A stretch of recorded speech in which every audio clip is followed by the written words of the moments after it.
you. Thank you, brethren and sisters of Christ. I appreciate that. Thank you so much. Thank you very much.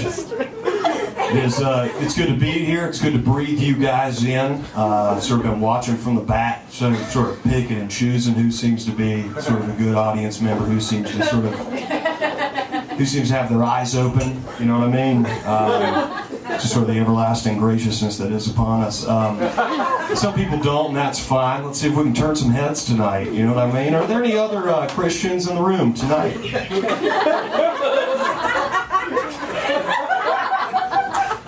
Don't be shy. I know sometimes you find yourself in a lion's den such as this. Here we are, drinking the lamb's blood.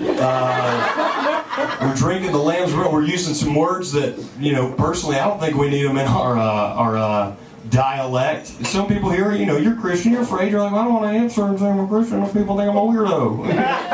They won't. Who cares about their criticism? You will not see them at God's table in eternity. In eternity, you will not have to deal with them. You know what I mean? So don't be afraid to raise your hand now and sort of accept yourself for who you are. This is usually the point in my sermon where I lose a lot of people. They kind of want it to like, I hope it's not like this the whole time. I hope I don't have to, realize that I've chosen the wrong path the whole show. Towards the end, other people going, I have chosen the right path, and I know you're in here tonight. I'm a fellow Christian. Let's reach out. Let's find some other people. Any other young Republicans in here tonight?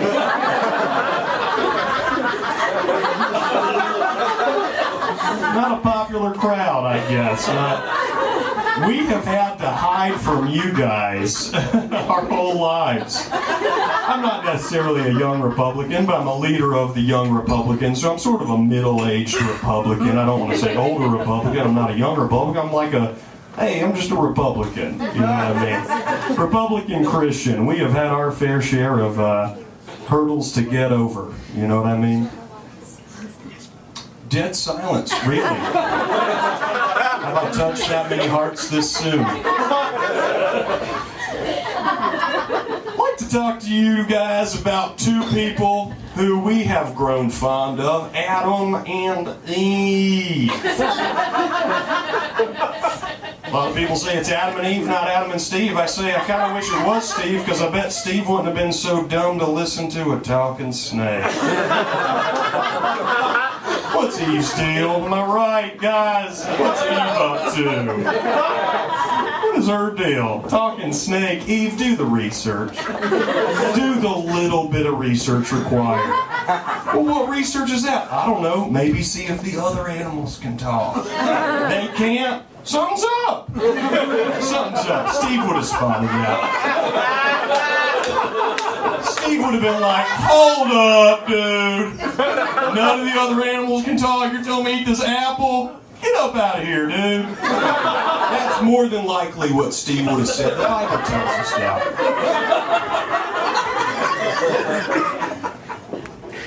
A lot of people say, well, if Adam's so smart, what's he doing eating the apple too? That's how supportive men are of their women. Eve came back, she said, I ate this apple, I knew I was supposed to do it. Adam said, well, if you're going to be cast into hell for eternity, give it here. I love you.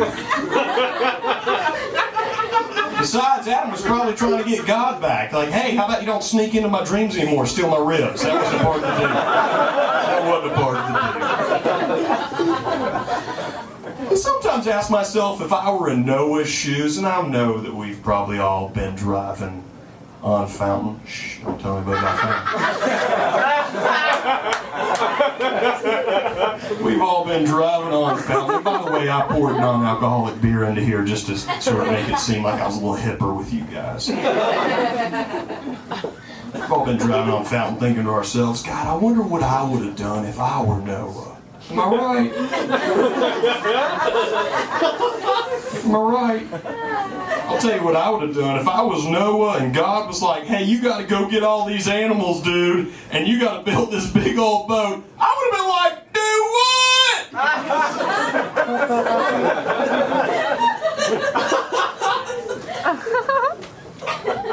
Let's get out the good book. Let's see what it says. Anybody else have a pocket Bible with them?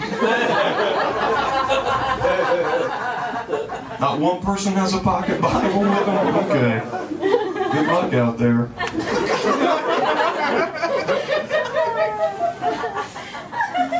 A lot of people still hitting a point now where they're like, I think the show is going to change. I don't think this is real. Oh, ye of little faith. I hope he doesn't talk like this the whole time. Talk about the Bible. Let's talk about the Indians. Am I right? Am I right? The Native American Indians? A couple people laugh when I say that.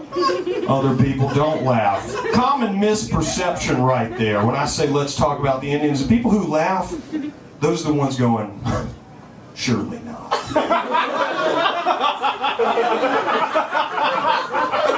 No way. Everyone else who doesn't laugh, those are the people going, okay. Okay, let's talk about it. Let's get into some territories we haven't been in before.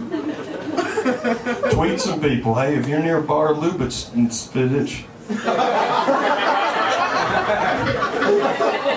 get on down here. It's about to get pretty serious.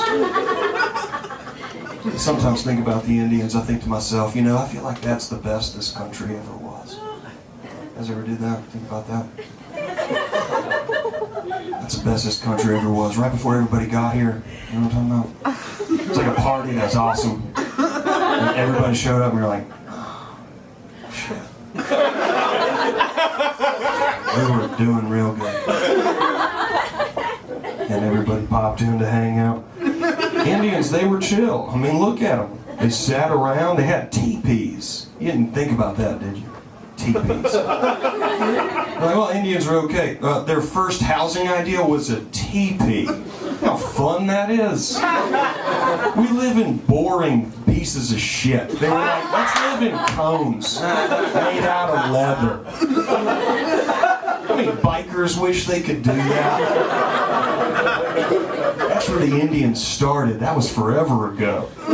Hang out in their community, live in a teepee, have a bonfire at night. Who hates bonfires? Trees. That's it. Everybody else loves them.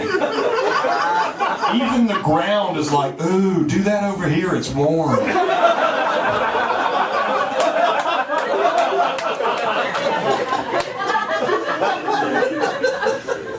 Go hunting during the day.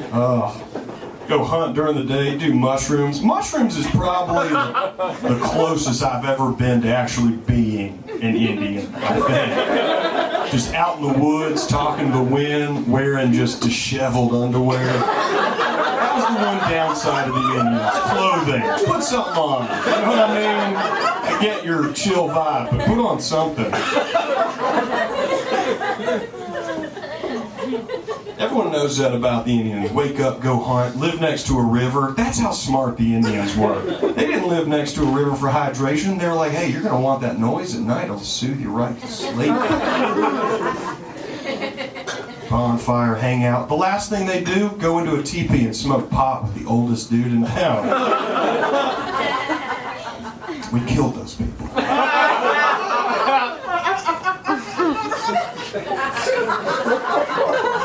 It's hard to soak in, isn't it?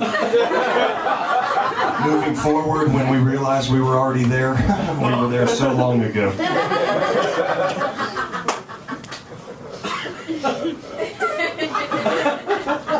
You guys okay if I get into my maybe or maybe I do, maybe I don't coach softball pose?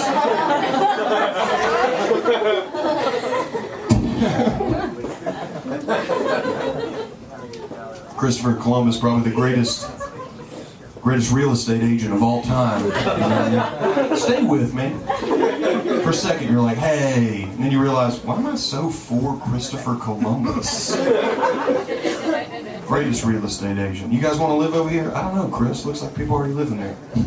Give me a second. This got to be out of here by 4 p.m. I got a 4 p.m. coming in. Damien had a 4 p.m. coming in. Who's Damien? A lot of questions in that bit. Questions I'm not going to get to tonight. Who is Damien?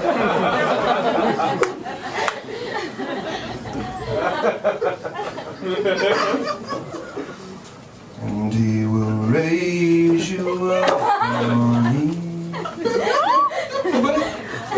Anybody wants to sing some Christian folk songs with me? You do know it, and you should have sang it with me. Anybody see that new movie, DJ Ango? I was going to a nightclub. Boy, real different. Real different what I thought it was going to be. DJ Ango. I just don't like the D and the J together is what I'm trying to say. I'd like to pray tonight with you guys, if that's okay. For the homosexual. Where's this going?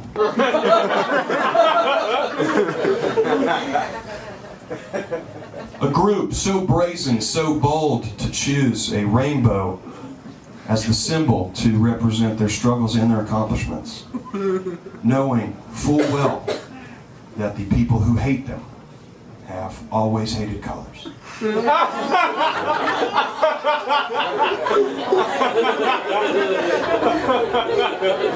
Let's see if I read that right. Some of y'all acting like I'm wrong about that.